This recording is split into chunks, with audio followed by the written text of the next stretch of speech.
So I just want to say welcome back to another Friday with SC. And my name is Swarnah, and I'm the current Secretary General for Small Changes Malaysia, and I'll be the moderator for this session. So today's topic is something that I feel resonates well with many of us in general, which is mental health. And in order to raise awareness on mental health, I think it's important that we get educated on the topic and educate others as well. So to help us with that, we have Dr. Sean Thum, a doctor working in the Department of Psychiatry, the current president of MMI and an aspiring psychiatrist. So Sean, would you like to give a brief introduction of yourself and the topic for today? Hi, thank you, Swarnah. Thank you, everybody, for tuning in to Small Changes, FriDates with Small Changes today. My name is Dr. Shantam. I am a doctor currently working in the Department of Psychiatry and Mental Health in the hospital down south of Malaysia. I am president of MMI Doctors and am also currently undergoing training to become a psychiatrist in the country. Okay. Yeah. Okay. So today's title of today's topic, it's okay to not be okay. And how this will go is I'll just be asking Dr. Sean a few questions on mental health, and he will be answering them. So I think without further ado, I'll proceed with the questions. Okay, Yeah. so talking about mental health, right, we first need to know what health is first. The WHO, World Health Organization, actually defines health as a state of complete physical, mental, and social well-being. And it is not merely the absence of disease and infirmity. So when we zoom into mental health, they define it as a state of well-being in which the individual realizes their own abilities, can cope with the normal stresses of life, can work productively and fruitfully, and also is able to make a contribution to the community. Mental health, it is very important to note here that mental health well-being is more than just being the absence of mental disorders or disabilities. Mental health actually includes our emotional, psychological, and social well-being. And why is it important? Because it affects how we think, how we actually feel, and also how we act. It's actually will affect the way we manage stress, interact with people, and also make choices in life. Before I go on, is my audio okay? Yeah, it's okay. It's fine. Okay, right, that's right. So, Yeah. um, I want to introduce you this concept whereby there are two things called the first one is mental health and the second one is mental illness. They are not the same thing. I mean, because sometimes people use interchangeably, but in reality, there are two different things are not the same thing. But they are also not mutually exclusive. So, what is mental health, right? Mental health is a level of well-being for that everyone has at any time. So something like physical health, you have physical health and you also have mental Mhm. health. It is well, it is possible to be without mental illness, but you have mental health lah. While your mental health is now, it's like a spectrum lah. So you have good mental health and so poor mental health. So good and poor like that. So while poor mental health is not defined as an illness, uh, it has been associated with increased likelihood of someone getting mental illness, developing mental illness from it. Um, yeah, basically, the determinants of mental health has got various factors lah.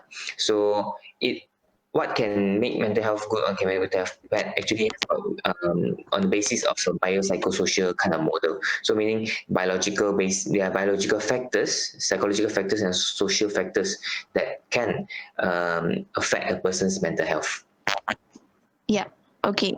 Yeah. Okay. Sorry, I lost you there. Okay. Okay. So okay. Thank you for that. Okay. So we'll move on to the next question. So all right. So the next question would be, could you give given equal, if not more, importance than physical health? I mean, we should not be asking for more lah, right? Uh, I think mental health should be given equal attention as to physical health as well. Um, why? Because Mental health is actually, it's part of, it's, sorry, mental health is a global health concern. It's not very easy to, okay, like this. It's not very easy to procure a global figure, okay? But based on 2017 from the Institute for Health Metrics evaluations, global burden for disease systematic analysis, about 13% of the global population has a form of mental illness. In Malaysia itself, mental illness is expected to be the second biggest health problem affecting Asians in general. I don't think we should be talking about. I mean, as in, I don't think that we should be asking for greater compared to physical health. I mean, greater allocations, greater resources compared to physical health. However, I feel that we should be giving both equal attention, at least equal attention. Yeah, so to answer your question, I think mental health and physical health should both be provided equal amount of attention and also equal amount of resources. Okay, all right. Thank you so much. Okay, so moving on.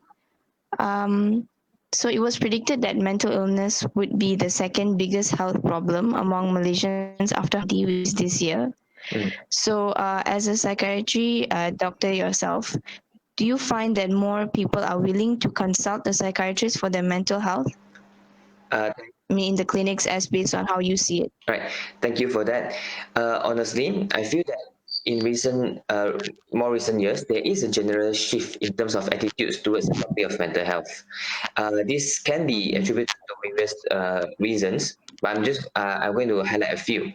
One of it is because we have got increased awareness among the people. Uh, More and more people are feeling that mental health is actually a medical issue, something that they should be consulting the experts on. And experts in this case would be the doctors and also the psychiatric team lah in the psychiatric facilities. So this is also part of it is also thanks to public health efforts, whereby our colleagues in the public health departments have been very strong in their campaigns, trying to reduce stigma that's associated with mental health, and also in terms of trying to normalize conversations with uh, on topics topics related to mental health. So more and more people are able to speak without fear of being ridiculed, without fear of being stigmatized, and they would be able to actually want to seek help when they feel that, oh, there is a need for me to seek help. Secondly, I would like to talk about highlight actually this increased access to services. So we are aware of the demand, we are aware of the epidemiology behind it. So because of that, we are training more people. We are opening up more facilities to be able to see people who require assistance. And one very good thing that we have been doing, one very good thing the government has done is that to make the befrienders toll free. So people are able to call befrienders when the calling cost could be an issue previously. And it's from there they are able to receive advice and also, vent and find solutions, potential solutions to their issues. So we have got increased access to services, and therefore people are more likely to seek help. Well, the third one is actually more relevant to more recent progresses. The COVID-19 pandemic has actually caused an increase in terms of mental health workload. So, you know, my professor, when I was in medical school, Prof. Rory Shelley, used to highlight about this thing, the term called loss. Mhm. During the COVID-19, especially during the movement control order, what happened was that people people lost the ability to perform their economical activities. People lost the freedom. They are locked up at home. They are not able to leave their home, and this has caused increased stress among these people. And because of that, there are people who with existing psychiatric disorder whose conditions got worsened from this. There are people with um, high level of stress, they are exposed to even more stress, and therefore other symptoms started manifesting. So there is an increase in terms of people sent to the clinics nowadays lah. So I think yes, generally we have seen a huge number of we have seen more people willing to actually come to visit doctors in the clinic, and I think that is something very positive. I would say, because if people know where to seek help, we can provide help. We can work together for a better future, right? Sean, can you just check if your camera is on? All Because I right, can't see you. all right. Sorry. Okay, sorry. I am so sorry. Okay. The camera. Can you It's see okay. me? It's okay. All right. All Yeah. right. Now it's okay. All Okay. right. Yeah. Sorry. So I'm so sorry about it. No, it's okay. It's fine. Right. Okay. Okay. So I think we can move on to the next question. Okay. So as a doctor yourself and in the psychiatry department, I think you are the best person to inform different avenues available in Malaysia for someone struggling with mental health issues to seek help. So what would you suggest? Like, Okay. who can So they see? I'll be providing information on how to seek professional help lah. Of course, there are again before I arrive there are avenues where there are again like befrienders who patients could actually first call them to vent to get advice from them first. But if someone who feels that they require who requires professional help, what they can do is actually to go to the nearest clinic. So it can be either Klinik Kesihatan, which is a government clinic, or they can go to a private general practitioner clinic to see a doctor there first. This this would be our first responders who will be able to assess the person's condition, and after they assess condition, they will say, okay, you perhaps require a referral to a psychiatrist or to a psychologist or to even to or perhaps to a counselor. So once the person has made clinical judgment, the person will be able to the GP will be able to write a referral letter and send the person over. So over here, I think that it is important to make a distinction. I mean, to just briefly tell you what a psychiatrist, a psychologist, and also a counselor does. So a psychiatrist is a doctor, someone who has gotten an MBBS or a degree, or is equivalent, and have undergone training in the field of psychiatry, and have gotten a master level kind of a qualification. So once you graduated from that program, once you pass the program, you have to undergo something what I call gazettement, whereby it's some sort of training, whereby you after that you would become a psychiatrist lah. Then this is a trained doctor, able to diagnose and able to provide prescribed medications. A psychologist would be someone who has gotten a basic degree in who has gotten a basic degree and underwent psychology training through the master's program. So they have to have a master's degree in clinical psychology, whereby their job is to actually provide psychological assessment and also provide psychotherapy. A counselor, more or less the same. You require a basic degree first, then you need to have a master's in clinical counseling. Then you have to register yourself with the board of counselors, and then they will be able to provide you with advice and also counseling sessions. So bottom line, see a general practitioner.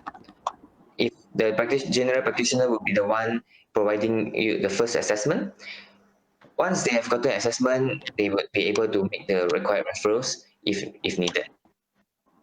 Okay. All right. Okay, thank you for that really in-depth explanation on how we can get ourselves checked and how we can see how we can go about when we're feeling a bit down. Okay, so I think many of us have witnessed like firsthand the emotional and mental breakdowns of those dear to us. And even I have witnessed people who were going through a REM, and more often than not, I've always felt like I'm not equipped to handle such situations. Okay, I think me we've gotten a question.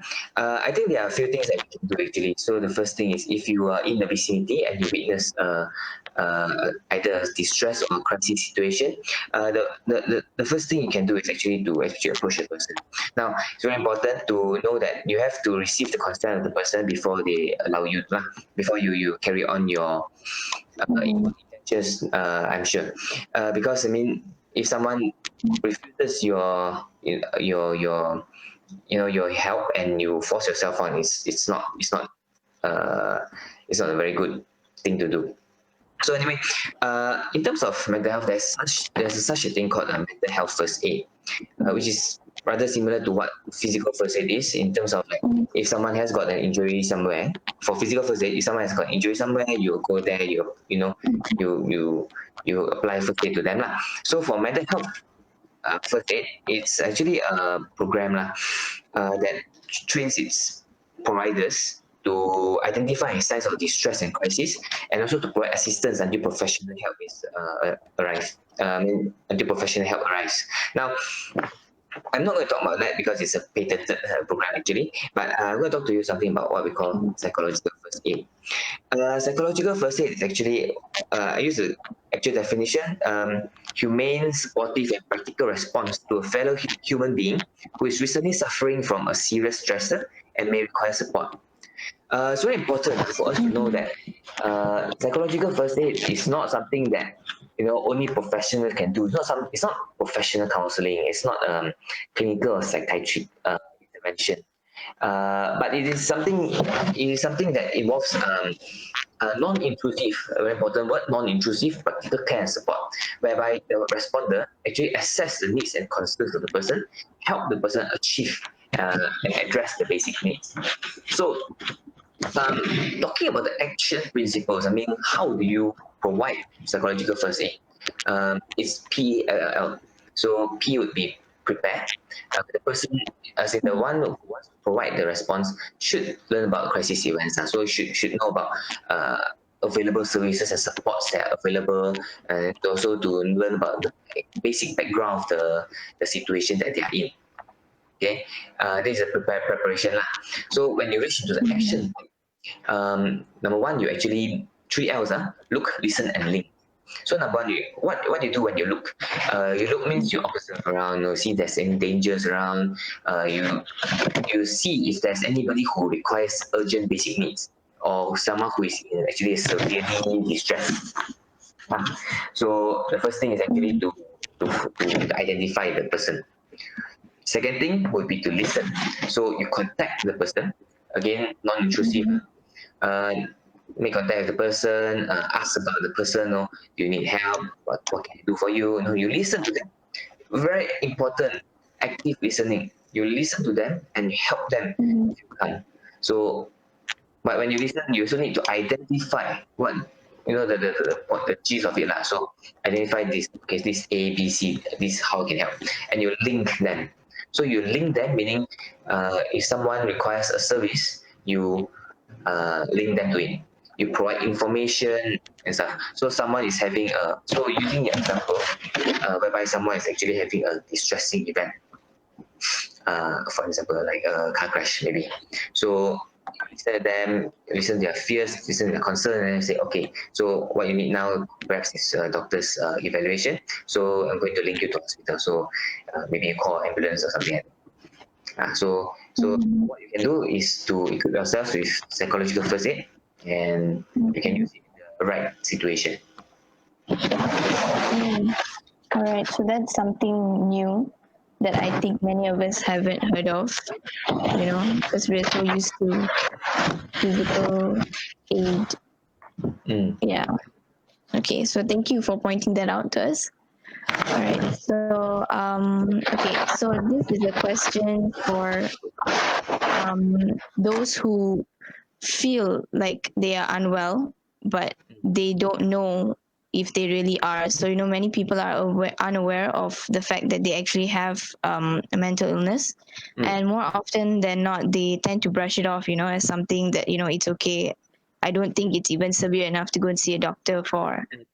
So for these people, could you share a little bit on like the specific signs and symptoms of that probably warrant a visit to the GP or the psychiatrist? Mm. Well, I mean, honestly, right, each mental health condition has its own signs and symptoms. It's not, there's no blanket rule. Uh, there's no blanket rule to all this. But in general, professional help may be required if you experience some of this. So you may have market changes in terms of your uh, personality, into your eating and sleeping patterns.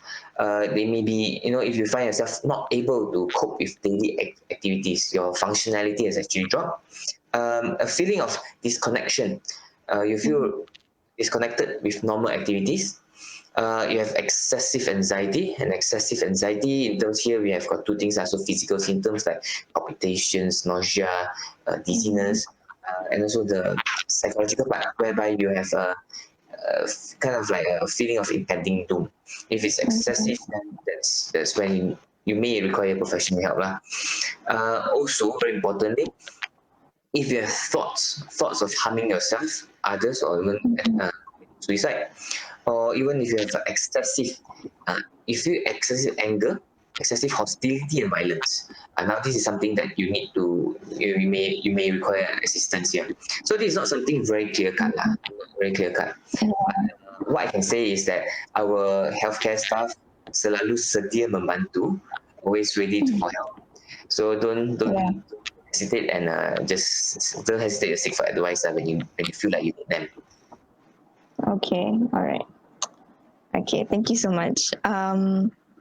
Okay, so this is the last question for me actually. What advice would you give the general public on how to take care of their mental health? Okay, so for this question, right, there are a lot of actually things that you can do lah. The bottom line over here is to uh, take care of yourself. So you have to be really, be aware of your needs and take care of your needs. A few steps over here. And the first one is to communicate. You have to be able to voice out what you are feeling. You have to be able to let other people know what's the thing that you need. So if you pen everything up and you've got no outlet to go to, there is a risk that you may be providing yourself with a lot of stress, and that's something issue lah. The challenge here is to find someone who is supportive of your needs. So if you look for someone who is not going to listen to you, is not going to provide you, reciprocate some actions, right? You're not going to be able to go far from there lah. So challenge here is to find someone who is supportive to your needs. Another thing is that you can actually keep active. Actually, light exercises is actually quite useful to it actually helps boost self-esteem, helps you in terms of feel better, help you in terms of confidence. So do some light exercises. You need to eat well. You need to have a balanced diet. You need to try to have more vegetables and fruits, because it will actually give a boost of your mood. If you are taking alcohol, you should be drinking sensibly, not excessive. And if you are taking what do you call it, substances, perhaps the advice here would be to don't.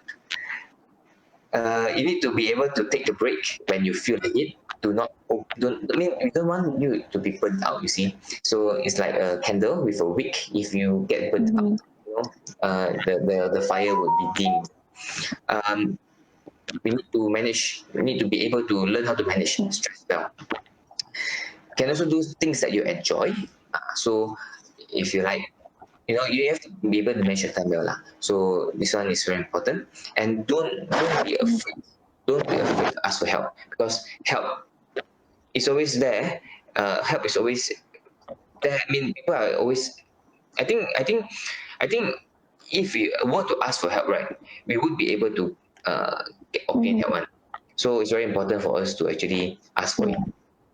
Yeah. Yeah. Yeah, I think that is the biggest thing, because people don't tend to reach out to others when they are, having problems themselves. Yeah. Yeah. Okay. Okay. Right. So since that was the last question, um, if any of you guys, any of the viewers have any questions for us, please do comment in the chat box. We already have one question here actually. All right. So it's from Lina. She's asking, she says, "Hi, Dr. Sean. I would like to ask you a question. How to comfort Mm. someone who always overthinks about almost everything?" Yeah. Okay, so the disclaimer here is that because I don't know the person, I haven't spoken to the person, it's a bit difficult to tell you what I would be doing, right? But in general, most important thing is for the person who responds to said person would be to number one, um, you again we go back to the principles of psychological first aid. You need to have Yeah. an idea of what the context is first. So you need to know about what issues the person is having, before you actually move into the actual procedure. Then you actually listen to them. So find out what the thing is, and because we will try to actually come up with a resolution. So if someone has got something bothering them, we need to Mhm. what the source is, and when we can find out the source, then perhaps we can actually manage it well. So it is very important for us to actually identify the source. But how do we identify that? By actually listening to them. So provide them avenue to voice out, provide them actually a safe, conducive environment. Just make sure that they feel safe telling you the situation. And if you are able to find out the source, then we can work from there. All right. Okay. So Lina, I hope that answers your question. Okay. I have one personal question of my own. Okay. Okay. So what made you venture into psychiatry as Mhm. compared to other specializations? Yeah. Okay. Okay. Okay. I mean, to answer this question, right? There are. I Mm-hmm. mean, okay. So this is actually a bit of a quite. I mean, it's personal, right? But I'm going to use computer glossary here. So computer words here, lah. So Mm-hmm. the body of a person, for I use the body of a person as a hardware. So the physical body is hardware, and then the mind of the person is just software. For a Mm-hmm. computer perform its function, right, the hardware and the software must be working in tandem. So let's say if the software is not working, the hardware also wouldn't be working, right? So it's the same for Mm-hmm. humans. So if the physical body of a person is well, but the mind is not, you know, um, it's the person is not likely to be able to perform function in the community lah. So Yeah. that's the reason. But again, I believe that mental health is actually it's part of it's a science. It's part of the human body, and whatever is science would be able to science would be able to explain. We are able to do researches and come up with solutions. So Yeah. I feel that this is a field worth venturing into. It's a field worth my participation, my participation in research. Mm-hmm. So this is where I feel that I can actually contribute. Yeah. Okay. Yeah, that's really nice to hear. Okay. Okay, we have one more question from Afan. Mm. He asks, "Doctor, why do you think mental illness is growing in numbers?" Mm. Okay. So over here, I think I answered the question number two just now. I'm just going to highlight, briefly Mm-hmm. highlight lah. So why are we seeing more cases in the hospital? Because number one, our public health colleagues have been doing a great job in terms of normalizing conversations about mental health, and also to raise Mm-hmm. awareness regarding mental health. So this actually is one of the biggest factors allowing patients to be able to say, hey, it's a medical condition that there is a way of solving, and so they came to come to the hospital in to seek treatment. Second thing is actually increase in access to services. So previously you may have to travel, a few hours just to reach the hospital, but now because we have got more facilities and more staff on hand, patients are able to come over here to our clinics. So we know where we have access to service lah. And third thing, of course, during the COVID period, we see a huge number of increased number of patients, but this is because of the loss that we get during the movement control order. So loss of freedom, loss of economic activities. These are issues that have to be sorted out by our government. Oh, all right. Yeah, that's true. Okay, we have another question. We have a lot of questions today. Okay, from Pavitra, she asks, Doctor, how do we encourage people to seek for help, especially for those in the older age group? Okay, I mean, if you so part of psychiatry, the psychiatric evaluation assessment, right? There's one part in the mental state examination where we talk about something called insight. So insight is part where someone is actually aware. The person has to be able to be aware that the situation is caused by the illness, attributes the illness to its source, is able to accept that it's actually the illness. Someone is what we can do, again, back to PFA, we have to actually listen lah. Basically, in my line of work, right, listening is the single most important skill that we have lah. So we need to listen to actually find out why. But then listening is one part. You need to actually be able to counsel. In terms of counsel, we mean we explain what the issue is, and we have to actually tell lah why we need. What's the importance of seeing a doctor there, seeing a doctor in the hospital. So it's the important part is, okay, sorry, I would use the word communication. Communication is very important. So we need to listen to them and also to actually explain them properly. Yeah. Yeah, okay. Yeah, I think thanks for the question, Paritra. I think it's a really relatable question for a lot of us because of the generation gap. Yeah. So I'm not sure. Is there anything else you would like to say, Sean, before we end the session? Yeah. I think well, I think small changes is very I mean, number one, I would like to thank Small Changes lah for actually wanting to cover this topic. This is a very important topic. It's getting more and more relevant. It has always been relevant lah, but it's getting more and more attention, and that's because part of it is because we really are seeing an increase in numbers, and that's affecting our economy. Mental health costs the economy a lot of money, and we really have to work together it requires all of society approach. So we all have to do. It's not just healthcare professionals, but also the youth. We actually get to get everybody involved in mental health. Firstly, there's an adage here that says there's no wealth without health. But over here, there is no health. I want to just highlight that there is no health without mental health. All right. Okay, so I think that would conclude the session. Thank you so much, Sean, on behalf of the entire SC family, for agreeing to be the guest speaker at this session. And also thank you on behalf of the FriDates with SC viewers for enlightening us on the topic of mental health. So I'm pretty sure we will definitely be putting some of your suggestions into practice now.